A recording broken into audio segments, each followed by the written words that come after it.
আজিৰ এই ভিডিঅ'টো সকলোৰে বাবে ইম্পৰ্টেণ্ট, সকলোৰে বাবে বহুত লাভজনক। কাৰণ আজিৰ ভিডিঅ'টোত আমি কথা পাতিম তিনিটা এনেকুৱা প্ৰশ্নৰ বিষয়ে যি প্ৰশ্ন আপুনি যদি আপোনাৰ পাৰ্টনাৰ বা প্ৰিয়জনক সোধে তেতিয়া আপুনি গম পাই যাব যে তেওঁ আপোনাক কিমান ভাল পায়, আপোনাক লৈ তেওঁৰ ইণ্টেনশ্যন কেনেকুৱা। ল'ৰা বা ছোৱালী দুয়োটা কেটেগৰীৰ কাৰণে এই ভিডিঅ'টো হেল্পফুল হ'ব, গতিকে কথাখিনি শেষলৈকে আপুনি মন দি শুনিব বুলি আমি আশা কৰিছোঁ। মোৰ কথাখিনিলৈ যোৱাৰ পূৰ্বে আপোনাক এটা কথা স্পষ্ট কৰি দিওঁ, যি তিনিটা প্ৰশ্নৰ কথা আমি ক'ম সেই প্ৰশ্নকেইটা মনোবিজ্ঞানৰ ওপৰত ভিত্তি কৰি আমি প্ৰস্তুত কৰিছোঁ। কিয়নো সন্মুখত থকাজনে আপোনাক মুখেৰে বহুত কিবা কিবি কৈ দিব পাৰে, ভাল পোৱাৰ বহুত নাটক কৰিব পাৰে, কিন্তু সঁচা অৰ্থত তেওঁৰ মনত আপোনাৰ প্ৰতি তেনেকুৱা মৰম নাথাকিবও পাৰে, তেওঁৰ ইণ্টেনশ্যন হয়তো সুকীয়াও হ'ব পাৰে। আজিৰ এই প্ৰশ্নকেইটা আপোনাৰ বাবে এনেদৰে সাজু কৰা হৈছে, যদি আপুনি সেই ধৰণেই আপোনাৰ পাৰ্টনাৰক এই প্ৰশ্নকেইটা কৰে তেওঁ তাৰ উত্তৰ আপোনাক নিদিয়াকৈ থাকিব নোৱাৰিব, আৰু আপুনিও গম পাই যাব যে তেওঁ আপোনাক সঁচাই ভাল পায় নে নাই, যদি ভাল পায় তেন্তে কিমান ভাল পায়, তেওঁৰ ইণ্টেনশ্যন কি আদি বহু কথা আপুনি ক্লিয়াৰ হৈ যাব। এই ভিডিঅ'টো বনোৱাৰ আমাৰ ইণ্টেনশ্যন বা অভিপ্ৰায় হৈছে যে আপুনি আপোনাৰ পাৰ্টনাৰৰ ইণ্টেনশ্যন বা অভিপ্ৰায় যাতে বুজি পায়, তেওঁৰ মতলব কি, তেওঁ আপোনাৰ লগত কিয় আছে, তেওঁ আপোনাৰ সৈতে যি কৰি আছে কিয় কৰি আছে, তেওঁ কিমান দিন আপোনাৰ সৈতে থাকিব বিচাৰে, কি উদ্দেশ্যে এতিয়া আপোনাৰ লগত আছে আদি অজস্ৰ প্ৰশ্নৰ উত্তৰ আপুনি যাতে পায় তাৰ বাবে এই ভিডিঅ'টো আমি আপোনাৰ বাবে তৈয়াৰ কৰিছোঁ। আগবাঢ়িছোঁ প্ৰথম প্ৰশ্নটোলৈ। প্ৰথম প্ৰশ্নটো আপুনি মন কৰিব, তুমি মোক কিয় ভাল পোৱা? এই প্ৰশ্নটো যেতিয়া আপুনি প্ৰথমে আপোনাৰ পাৰ্টনাৰক সুধিব তেতিয়া তেওঁ যি উত্তৰ দিব তাৰ পৰাই আপুনি গম পাব যে তেওঁ আপোনাক কিমান ভাল পায় বা তেওঁৰ মতলব কি। ইয়াত তেওঁৰ উত্তৰ আহিব যে গম নাপাওঁ। আপুনি সুধিছিল যে তুমি কিমান ভাল পোৱা, উত্তৰটো হৈছে গম নাপাওঁ, মানে মই আপোনাক বা তোমাক কিমান ভাল পাওঁ মই গম নাপাওঁ বা অনুভৱ কৰিব নোৱাৰোঁ। সঁচা ভাল পোৱাজনে আপোনাক এইদৰে উত্তৰ দিব। যদি উত্তৰটো এনেদৰে আহে যে তুমি বহুত ধুনীয়া, তোমাৰ মনটো বহুত ভাল, তোমাৰ হৃদয়খন বহুত কোমল, সেইবাবে মই তোমাক ভাল পাওঁ, তেতিয়া এই কথাকেইটা আপুনি মন কৰিব। যদি আপুনি ধুনীয়া নহ'লহেঁতেন তেন্তে কি তেওঁ আপোনাক ভাল নাপালেহেঁতেন? আপুনি যে সদায় ধুনীয়া হৈ থাকিব সেইটোওতো নহয়। যদি দেখিবলৈ বেয়া হৈ যায় আপোনাক কি তেওঁ ভাল পাবলৈ এৰি দিব?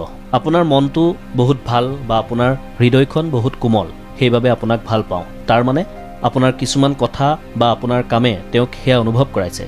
আপুনি এনেকুৱা কিছুমান কাম কৰিছে যি কামৰ দ্বাৰা তেওঁ অনুভৱ কৰিছে যে আপোনাৰ মনটো কোমল, আপোনাৰ হৃদয়খন কোমল।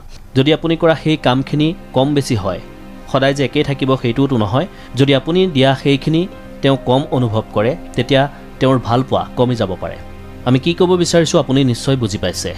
এনেধৰণৰ উত্তৰ নিদি যদি তেওঁ কোনো জোখ মাখ নকৰাকৈ আপোনাক কয় যে মই নাজানো বা গম নাপাওঁ কিয় আপোনাক ভাল পাওঁ, মুঠতে ভাল পাওঁ, তেতিয়া বুজিব যে তেওঁ আপোনাক সঁচাই ভাল পায় বা বহুত ভাল পায়।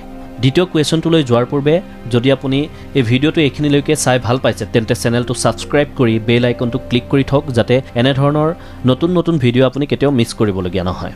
আগবাঢ়িছোঁ দ্বিতীয় প্ৰশ্নটোলৈ। 2 নম্বৰ প্ৰশ্নটো হৈছে, তোমাৰ ঘৰৰ মানুহে যদি তোমাক আন কাৰোবাৰ সৈতে বিয়া দিয়ে তেতিয়া কি কৰিবা? ল'ৰাজনকো হয়তো সুধিব পাৰে যে মোৰ সলনি যদি তোমাৰ ঘৰৰ মানুহে আন ছোৱালী তোমাৰ বাবে ঠিক কৰে তেতিয়া কি কৰিবা? প্ৰথমে ইয়াৰ উত্তৰটো আপুনি চাই লওক। উত্তৰটো হৈছে ইমান কাৰো সাহস নাই, অৰ্থাৎ তোমাৰ পৰা দূৰ কৰিবলৈ কাৰো সাহস নাই, কোনেও দূৰ কৰাব নোৱাৰে। কথাটো এতিয়া আমি গভীৰভাৱে চাব বিচাৰিছোঁ। আপোনাৰ পাৰ্টনাৰৰ বিয়া ঘৰৰ মানুহে বেলেগৰ লগতো কৰাব পাৰে। পৰিয়ালৰ মানুহে আপোনাৰ ইচ্ছা নহ'লেও বেলেগৰ লগত বিয়াত বহিবলৈ আপোনাক বাধ্য কৰাব পাৰে। এনেকুৱা আমাৰ ওচৰে পাজৰে হৈ থাকে, সেইটো আপুনিও হয়তো দেখি আছে। কিন্তু আপোনাৰ প্ৰশ্নটোত পাৰ্টনাৰৰ ৰিয়েকশ্যন কি আছিল সেইটো ইম্পৰ্টেণ্ট। তেওঁ কি উত্তৰ দিছে যে ইমানখিনি কৰিবলৈ কাৰো সাহস নাই। ইয়াত এটা শব্দ আপুনি লক্ষ্য কৰিব, সাহস। অৰ্থাৎ কোনো মানুহৰ সাহস নাই যে মোৰ বিয়া বেলেগৰ লগত কৰাব বা মোৰ বাবে বেলেগ ছোৱালী ঠিক কৰিব। ইয়াত এটা কথা স্পষ্ট যে আপোনাৰ পাৰ্টনাৰৰ সাহস আছে, তেওঁৰ পৰিয়ালৰ সাহস আছেনে নাই সেইটো আমি নাজানো। এইটো উত্তৰে এটা কথা ক্লিয়াৰ কৰি দিয়ে যে তেওঁ আপোনাৰ সৈতে থাকিব বিচাৰে, তেওঁ আপোনাক সঁচাই ভাল পায়। যদি ইয়াৰ সলনি তেওঁ বেলেগ উত্তৰ দিয়ে তেতিয়া আপুনি সেই হিচাপত কথাটোৰ ডেপ্থত গৈ ভাবি চাব পাৰিব।